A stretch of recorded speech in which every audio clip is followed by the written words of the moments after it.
Young's double slit experiment. In 1801, scientist Thomas Young first experimentally proved that light wave interfere superpose. 1801 मध्ये scientist Thomas Young's यांनी experimentally first time prove केलं की light वेव्हचं interference होतं. Now consider this experimental setup diagram and corresponding animation experimental setup diagram for this Young's double slit experiment. A plane wavefront is made to fall on an opaque screen AB having two similar narrow slits S1 and S2. तर ही AB जी आहे ही AB opaque screen आहे. ॲनिमेशनमध्ये इकडे डायग्राममध्ये पण दाखवलेलं आहे बघा. A B he ॲपॅक्यू screen आहे. ॲपॅक्यू म्हणजे यामधून लाईट पुढं ट्रॅव्हल होत नाही. फक्त दोन ज्या स्लिट्स आपण इथं फॉर्म केल्या त्या स्लिटमधून फक्त लाईट पास होते. आणि S1 आणि S2 ह्या दोन स्लिट्स आहेत, नॅरो स्लिट्स आहेत. The rays coming out of the lens will be parallel rays and the wavefront will be plane wavefront. आता फर्स्ट इथं हा जे सोर्स आहे या सोर्समधून लाईट जी बाहेर पडते ही डायव्हर्जन बीम आहे. स्पेरिकल वेवफ्रंट आहे. ही या कॉन्व्हेक्स लेन्सवरती इन्सिडेंट झाल्यानंतर यातून पास झाल्यानंतर ही पॅरल बीम ऑफ लाईट होतो. आणि ही पॅरल बीम ऑफ लाईट जी आहे ही प्लेन वेवफ्रंट असते. ही प्लेन वेवफ्रंट आता S1 आणि S2 ह्या दोन जे स्लिट्स आहेत याच्यावरती इन्सिडेंट झालेले पॅरल beam of light. And observing screen PQ is placed behind AB. आता हे PQ जे स्क्रीन आहे ऑब्झर्विंग स्क्रीन ज्याच्यावरती आपण पॅटर्न ऑब्झर्व करणार आहे ही स्क्रीन PQ AB जे ऑपॅक स्क्रीन आहे याच्या बिहाइंड ठेवलेलं आहे, पाठीमागे ठेवलेलं आहे. When the rays fall on S1 and S2, the two slits acts as secondary source of light, emitting cylindrical wavelets in phase with each other at all times. तर प्रत्येक टाइमला सर्व टाइमला S1 आणि S2 जे आहेत ह्या दोन्ही slits secondary source of light म्हणून ॲक्ट होतात. इकडून आलेली ही प्लेन वेवफ्रंट ह्या S1 आणि S2 वरती इन्सिडेंट झाल्यानंतर हे दोन S1 आणि S2 सोर्स जे आहेत हे सेकंडरी सोर्स ऑफ लाईट म्हणून ॲक्ट होत आहेत तिथं. आणखीन इन फेजमध्ये ऑल टाइम्समध्ये हे वेव्ह इमिट करतायत दोन्ही sources. The crest trough of the secondary wavelets superpose point where these lines meet the screen have high intensity and are bright. आता ह्या दोन्ही ज्या वेव्ज आहेत S1 आणि S2 पासून इमिट होणाऱ्या ह्या मिक्स होतील आणि मिक्स झाल्यानंतर सुपरपोजिशन होईल, इंटरफेरन्स होईल आणि त्याच्यानंतर आपल्याला इथं ब्राईट आणि डार्क फ्रिंजेस बँड्स फॉर्म होतील. याच्यामध्ये क्रस्ट किंवा ट्रफ जिथं एकत्र आलेलं आहे त्यावेळी मॅक्झिमम इंटेन्सिटी कन्स्ट्रक्टिव्ह इंटरफरन्स होतो, ब्राईट स्पॉट तयार होतो. इथं आपण ह्या ब्ल्यूनं दाखवलेलं बघा.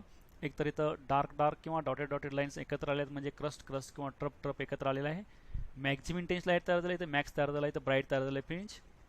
हे सर्व ब्ल्यू बघा मॅक्स तयार झाले ब्ल्यू ठिकाणी. आणि रेड जे आहे इथं एक डॉटेड लाईन डार्क लाईन म्हणजे इथं क्रस्ट ट्रफ किंवा ट्रफ क्रस्ट एकत्र आलेलं आहे त्यामुळे इथं डिस्ट्रक्टिव्ह इंटरफरन्स तयार झाला आहे. मिनिमम इंटेन्सिटी आहे, zero intensity, no light that is dark. हे बघा मिनिमम इंटेन्सिटी डार्क दाखवलेलं आहे, इकडे पण रेड दाखवलं आहे, हे डार्क आहे मिनिमम, हे पण रेड दाखवलं आहे मिनिमम डार्क आहे. म्हणजे अल्टरनेटली ब्राईट डार्क असे बँड्स किंवा फ्रिंजेस फॉर्म झाले आहेत. इथं पण बघा S1 आणि S2 वरती ही प्लेन वेवफ्रंट इन्सिडेंट झालेलं आहे. प्लेन वेवफ्रंट इन्सिडेंट झाल्यानंतर S1 आणि S2 हे दोन सोर्सेस हे सेकंडरी सोर्स ऑफ लाईट म्हणून ॲक्ट होतात. तिथून इमिट होणाऱ्या ह्या वेव्ज मिक्स झाल्यानंतर इथं ब्राईट डार्क अल्टरनेटिव्ह आपल्याला त्या फ्रिंजेस इथं फॉर्म होतात स्क्रीनवरती.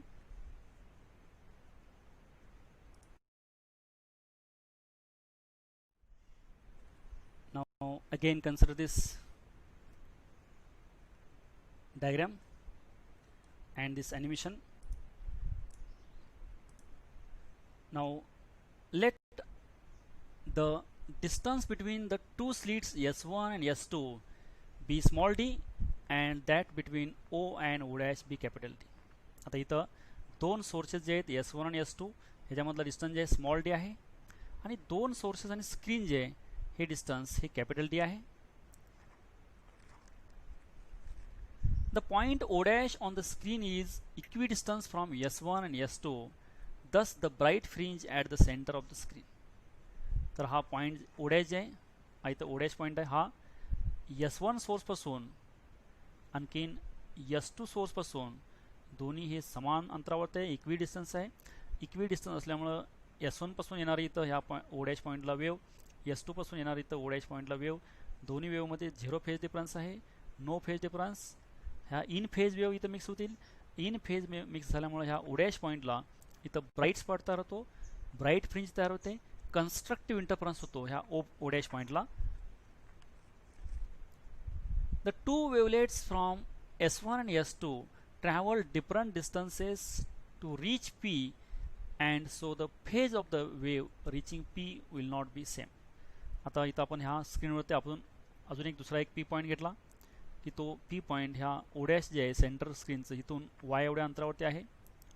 त्या P पॉईंटला इथं जे इंटरफरन्स होणार आहे हे interference light coming from S1 source and light coming from S2 source ह्या दोन्ही वेव जिथं इंटरफेअर झाल्यानंतर मिक्स झाल्यानंतर पी पॉईंटला आपल्याला इथं ब्राईट किंवा डार्क मिळेल.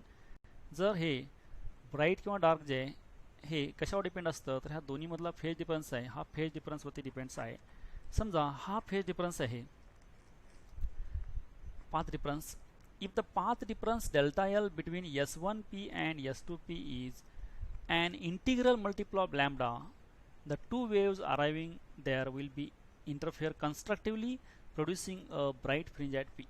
आता इथं ह्या दोन्हीमधला डिफरन्स जे आहे हा S2 पासून इथंपर्यंत हे डिस्टन्स आहे, हे याला डेल्टा एल म्हणायचं. हे difference between these two waves that is path difference.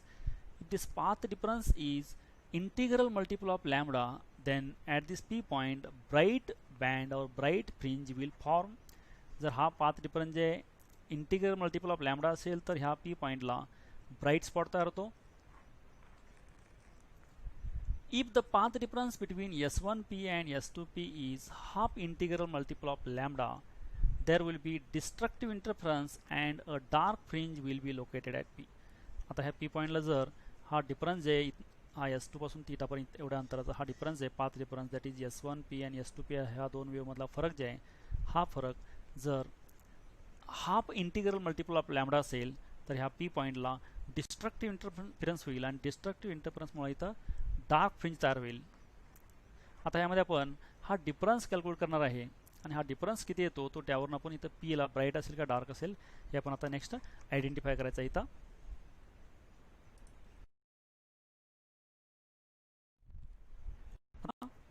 Path difference जे आहे हा पाथ डिफरन्स इथं कॅल्क्युलेट करायचा आहे. हा पाथ डिफरन्स हा S2P मायनस S1P हा पाथ डिफरन्स इतका येईल डिफरन्स. हा डिफरन्स कॅल्क्युलेशन करण्यासाठी आपण दोन ट्रायंगल कन्सिडर केले S1 P and S2 P. बघा S1 P हा ट्रायंगल S1 P आणखीन S2 P हा ट्रायंगल S2 P हे दोन ट्रायंगल्स आहेत. हे दोन ट्रायंगल राईट अँगल ट्रायंगल्स आहेत. या राईट अँगल ट्रायंगल्समध्ये आपण पायथागोरस लॉ यूज केला. पायथागोरस लॉ यूज करून आपण left hand side minus left hand side equal to right hand side minus right hand side केली. म्हणजे याच्यामध्ये बघा सेकंड ट्रायंगल S2P² जे आहे S2P² हा diagonal square S2P² is equal to S2 dash square म्हणजेच D² येतं आणि S2 P² जे आहे हे Y प्लस D/2 येतं. कारण हे D आहे याचा हाफ केल्यानंतर आपण हे D/2 येतं म्हणून Y प्लस D/2 म्हणजे D² plus Y plus D/2 square येतं. S2P² हे D² plus Y plus D/2 square आहे. हे Pythagoras law for second triangle. Pythagoras law for first triangle S1P² हे S1P² आहे. तर हे S1 म्हणजेच हे D आहे D² येतं आणि S1 P जे आहे हे Y मधून हे D/2 मायनस केल्यानंतर Y मायनस D/2 येतं म्हणून D² plus Y minus D/2 square येतं. हे दुसऱ्या ट्रायंगलचं पायथागोरस लॉ आहे. आपण इथं left hand side minus left hand side right hand side minus right hand side केल्यानंतर ह्याच्यामध्ये हे रिमेनिंग टर्म्स ॲज इट आहे फक्त आपण A प्लस B एक्सपांड केलं A² plus 2AB plus B² म्हणून इथं D² as it is Y plus D/2 जे आहे हे Y² plus 2Y D/2 plus D/2 square minus as it is D² as it is again A minus B expanding this Y² minus 2Y D/2 plus D/2 square. Now again this rearranging this term D² as it is, this Y² as it is, 2 gets cancel, only YD remaining, and this term as it is and this as it is, this is as it is, only here 2 cancels, YD and other terms are as it is. Now this D² as it is, Y² as it is, yd as it is. Now this d by 2 square is d square by 4, again this multiplying by minus inside, minus d square minus y square minus minus plus yd, and this minus d square by 4. Now here this plus y square minus y square cancels, plus d square minus d square cancels, plus d square by 4 minus d square by 4 cancels. Now yd plus yd 2 times yd. This left hand side is s2p square minus s1p square. Now this expanding this s2p square minus s1p square, that is a square minus b square is a minus b, a plus b, that is s2p minus s1p into s2p plus s1p, again right hand side as it is 2yd. Now take this s2p plus s1p to this side, this becomes divides, that is s2p minus s1p equal to 2yd upon s2p plus s1p.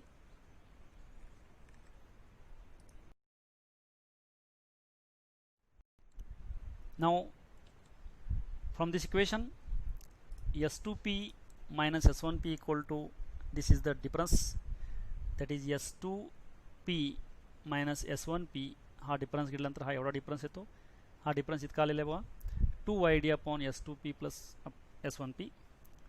Now here one approximation for small d by capital T is very smaller than 1, we can write s2p plus s1p equal to 2d. तर इथं s2pj आणि s1pj हे approximately d घेतला आपण, तर हे d plus d 2d येतं approximation. Putting this approximation here, remaining terms are as it is, delta L 2yd as it is, and this s2p plus s1p is 2d, this 2 gets cancelled, then yd by capital D, this is delta L, this is path difference.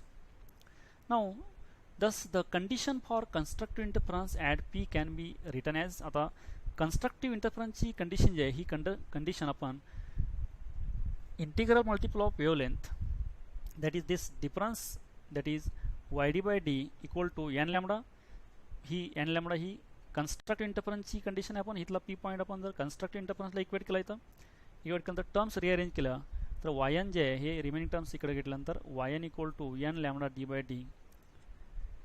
yn is position of nth bright fringe from central bright for n equal to 0 1 2 3 like this. आता yn जे आहे तर ह्या p पॉइंटला किती नंबरचा bright band तयार होतो, तो त्या बँडचं डिस्टन्स आहे सेंटरपासून, दॅट इज डिस्टन्स किंवा position of nth bright band from central bright band. सेंटरच्या ब्राईट बँडपासून, सेंटरला ब्राईट असतो कारण हे इन फेजमध्ये मिक्सिंग होतं, सेंटरचा बँड हा ऑलवेज ब्राईट असतो. ह्या सेंटरच्या ब्राईट बँडपासून हा n नंबरचा ब्राईट बँड किती अंतरावरती आहे ते म्हणजेच yn आहे, आणि n म्हणजे number of fringe.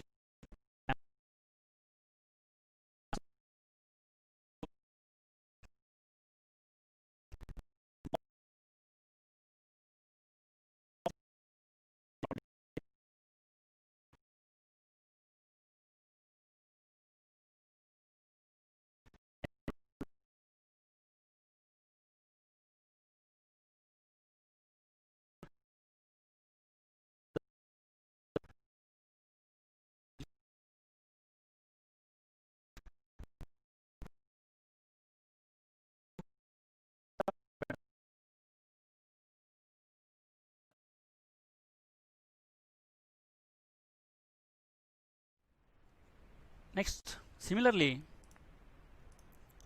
the position of nth, that is n equal to 1 2 3 like this, dark fringe, that is destructive interference. आता जसं आपण सेंटरपासून p पॉईंटला जी ब्राईट फ्रिंज तयार होईल, ती ब्राईट फ्रिंज आहे ती किती अंतरावरती असते आपण ते कॅल्क्युलेट केलं. आपण ती कंडिशन जे डिफरन्स, हा जे डिफरन्स आहे पाथ डिफरन्स, हा कन्स्ट्रक्टिव्ह इंटरफरन्सला इक्वेट केला आहे. सिमिलरली आता हा डिफरन्स जे हा आपण डिस्ट्रक्टिव्ह इंटरफरन्सला इक्वेट करायचा आहे, तर पाथ डिफरन्स जे आहे delta L equal to yn d by d, हा आपण डिस्ट्रक्टिव्हची कंडिशन आहे n मायनस हाफ लॅम्बडा, तर रिअरेंज केल्यानंतर yn equal to n minus half lambda capital D by small d, this is yn, and this yn is position of nth dark fringe from central bright fringe for n equal to 0 1 2 like this. तर हा सेंटरपासून n नंबरचा dark band जे आहे, हा n नंबरचा dark band किती डिस्टन्सवरती असतो ते इथं कॅल्क्युलेट करण्यासाठी हा yn फॉर्म्युला आहे. Distance of nth dark fringe from central bright fringe, distance of nth dark band from central bright band, हे yn equal to n minus half lambda D by D. The distance between any two successive dark or any two successive bright fringes is fringe width. तर दोन successive bright असतील किंवा dark असतील ह्या फ्रिंजमधलं distance जे आहे म्हणजेच काय असतं फ्रिंज विड्थ किंवा बँड विड्थ येते. ते फ्रिंज विड्थ आणि बँड विड्थ जे आहे हे डब्ल्यू किंवा डेल्टा वाय हे Y N plus one minus Y N. तर वाय एन प्लस वनचा एन प्लस वनचा बँडमधून एन वाय एनचं डिस्टन्स आपण मायनस केल्यानंतर विड्थ मिळते. तर हे वाय एन प्लस वन जे आहे आणि वाय एन केल्यानंतर हे इक्वेशन जे आहे विड्थचं लॅम्बडा डी बाय डी येतं. तर thus both dark and bright fringes are equidistance and have equal width. तर आपण वाय एन जे आहे हे डार्कसाठी N minus half lambda D by D किंवा ब्राईटसाठी जे आहे Y N equal to N lambda D by D. तर ह्या दोन्ही इक्वेशन जरी सबस्ट्रॅक्शन घेतले ब्राईटचे किंवा डार्कचे तर विड्थ जे आहे ही width for bright as well as dark same येते लॅम्बडा डी बाय डी. म्हणून ब्राईटची आणि डार्कची विड्थ जे आहे म्हणजे डार्क जे बँड तयार झाला आहे आणखीन जे ब्राईट बँड तयार झाला आहे ह्या बँडची विड्थ जे आहे जाडी ही समान असते इथं विड्थ.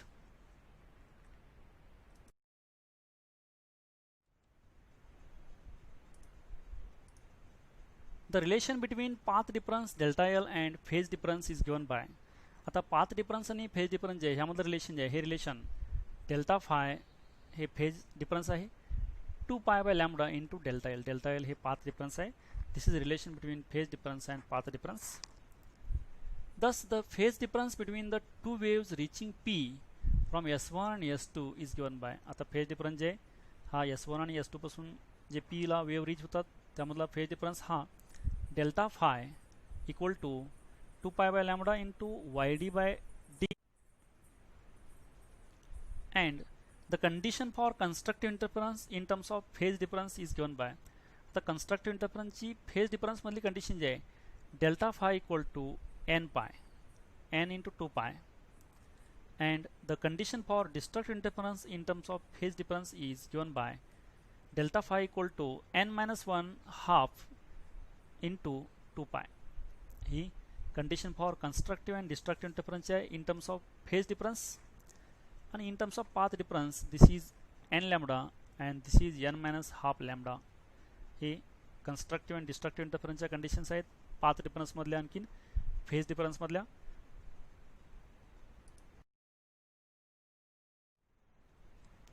आता नेक्स्ट आहे इंटेन्सिटी डिस्ट्रीब्युशन. आता इंटेन्सिटी डिस्ट्रीब्युशन म्हणजे दोन वेव्ह जे आहेत S1 आणि S2 जे दोन स्लिट्स आहेत स्लिटपासून आलेल्या वेव्ज मिक्स झाल्यानंतर स्क्रीनवरती आपल्याला P पॉईंटला इंटरफेरन्स फ्रिंजेस मिळाले आहेत. तर P पॉईंटला जी इंटरफेरन्स फ्रिंज मिळाल्या त्या फ्रिंजची इंटेन्सिटी जी आहे ही इंटेन्सिटी किती असते आपण आता इथे कॅल्क्युलेट करायची आहे. बँड जे फॉर्म झाला आहे फ्रिंज जे फॉर्म झाल्या स्क्रीनवरती ज्या दोन वेव्ज S1 आणि S2 पासून आलेले आहेत त्या मिक्स झाल्यानंतर इंटरफेअर झाल्यानंतर जी बँड किंवा फ्रिंज तयार झाल्या त्याची इंटेन्सिटी आपण इथं बघतोय. ती इंटेन्सिटी जी आहे the intensity at P on the screen where the phase difference between the two waves is phi. आता S1 पासून आणि S2 पासून दोन वेव्ह जे येणार आहेत ज्या P पॉईंटला मिक्स झाले त्या दोन्ही वेव्हमध्ये फेज जे डिफरन्स आहे हा फाय आहे.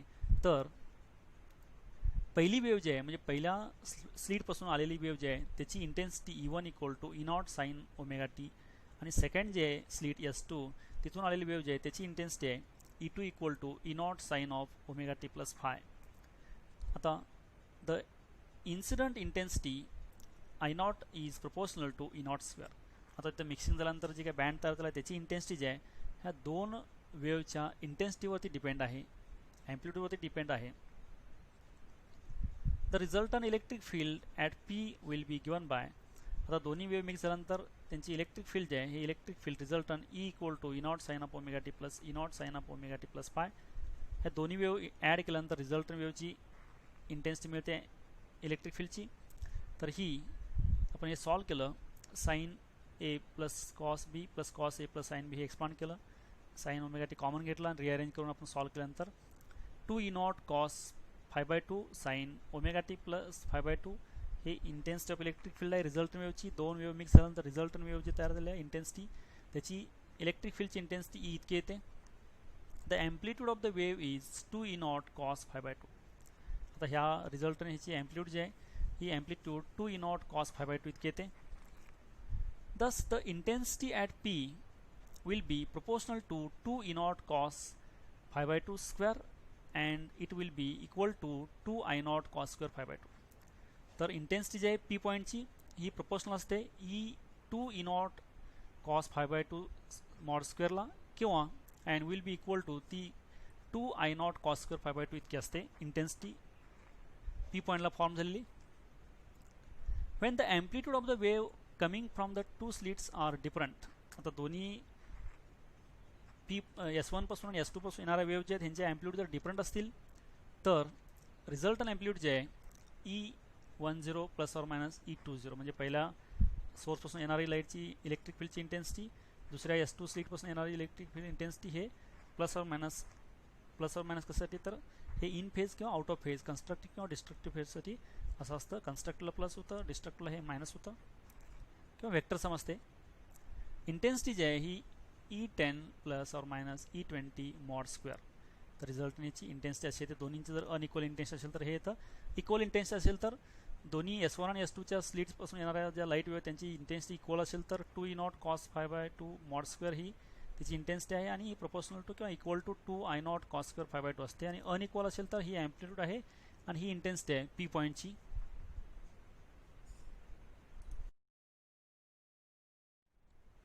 नेक्स्ट वन इज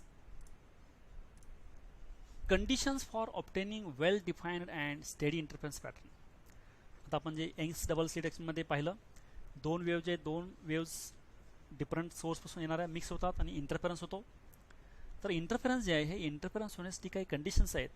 ह्या कंडिशन्स सॅटिस्फाय झाल्यानंतरच हा इंटरफरन्स होतो. त्या ज्या कंडिशन्स आहेत त्या कंडिशन्स, पहिली कंडिशन आहे the two sources of light should be coherent.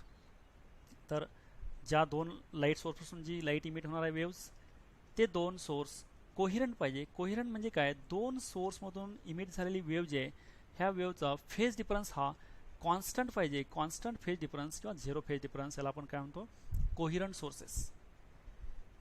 To sources must be coherent. Second condition आहे the two sources of light must be monochromatic. आता दोन्ही लाईट सोर्सपासून येणारी जी वेव्ह आहे त्यांची वेवलेंथ आणि फ्रिक्वेन्सी आहे सिंगल वेवलेंथ सिंगल फ्रिक्वेन्सी म्हणजे monochromatic. Mono म्हणजे single, single wavelength single frequency. Third condition आहे the two interfering waves must have the same amplitude. तर दोन्ही जे आहेत दोन्ही वेव्हची ॲम्प्लिट्यूड जे आहे ऑलमोस्ट इक्वल किंवा दोन्हींची सेम ॲम्प्लिट्यूड इक्वल ॲम्प्लिट्यूड पाहिजे दोन्ही वेव्हची. The separation between the two slits must be small in comparison to the distance between the plane containing the slits and the observing screen. तर दोन sources जे आहेत S1 आणि S2 स्लिट्स यांच्यामधलं डिस्टन्स जे आहे हे स्मॉल पाहिजे ॲज कम्पेअर टू दोन सोर्स आणि स्क्रीन डिस्टन्स जे कॅपिटल D ह्याच्यापेक्षा हे डिस्टन्स व्हेरी स्मॉल पाहिजे. दोन सोर्सेसमधलं, दोन स्लिट्समधलं S1 आणि S2 जे आपण जे सोर्सेस घेतो ते दोन सोर्स जे आहेत त्या दोन सोर्समधलं डिस्टन्स हे स्मॉल पाहिजे as compare to capital D. That is capital D means distance between two sources and screen. The two slits should be narrow.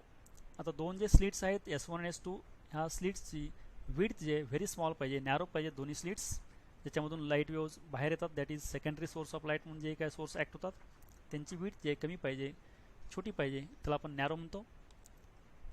The two waves should be in the same state of polarization. तर दोन्ही wave जे आहेत एकाच state of पोलरायझेशनमध्ये पाहिजेत. एकाच state of polarisation म्हणजेच काय, दोन्हीचं plain of polarisations एकाच डायरेक्शनमध्ये पाहिजे. दोन्ही वेव्ह जे आहेत एकाच डायरेक्शनमध्ये प्लेन ऑफ पोलरायझेशन असतील तर त्या वेव्ह त्याचं इंटरफरन्स होऊ शकतं.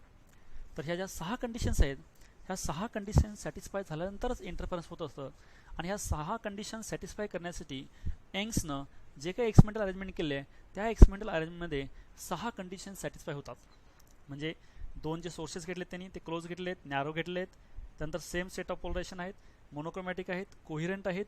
ह्या ज्या कंडिशन्स आहेत या सर्व कंडिशन्स सॅटिस्फाय करण्यासाठी ते जे एक्सपेरिमेंट केलं आहे त्या एक्सपेरिमेंटमध्ये जे अरेंजमेंट आहे ही अरेंजमेंट ह्या 6 कंडिशन सॅटिस्फाय करण्यासाठीच आहे.